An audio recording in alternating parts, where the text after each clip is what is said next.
মেয়েতে আর চর্বি রান্না করবো। এই পেঁয়াজ সেদ্ধ করে নিলাম, ভালো করে সেদ্ধ করে নিয়েছি। মেয়েতে আর চর্বিটা একটু ভেজে নিচ্ছি, নাহলে গন্ধ আছে। তারপর মশলা করবো। দেখুন মেয়েটা ভেজে তুলে নিয়েছি, সেদ্ধ করে নিয়েছি, সেদ্ধ করার পর ভেজে নিয়েছি। এবার তেল বসিয়ে দিচ্ছি। এর ভিতরে আছে আদা, পেঁয়াজ, রসুন, ধনে, কাঁচা লঙ্কা।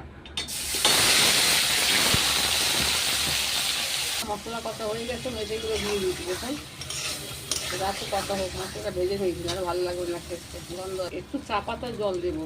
এই দেখুন চা পাতা জল দিয়ে দিচ্ছি। আমি দেখাচ্ছি আপনাদের পরে। কালারটা দেখুন, আমি লেবুর রস দিয়ে দিচ্ছি।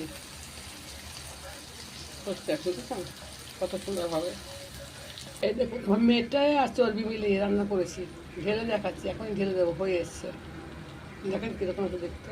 আমার মেটে আর চর্বি হয়ে গেছে, আমি নামিয়ে দিচ্ছি। আদা, পেঁয়াজ, রসুন, গরম মশলা, ধনে সব মিক্সিতে বেটে দিয়েছি। আমার মেটে আর চর্বি কষা কীরকম লাগছে বলুন দেখতে।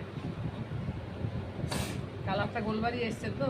একটু চা পাতা রস দিয়েছি, চা পাতা একটু করে জল দিয়েছি। আর আপনার ওই আদা, পেঁয়াজ, রসুন সব কিছু দিয়ে এটা করেছি, মেটে আর চর্বি মিলিয়ে।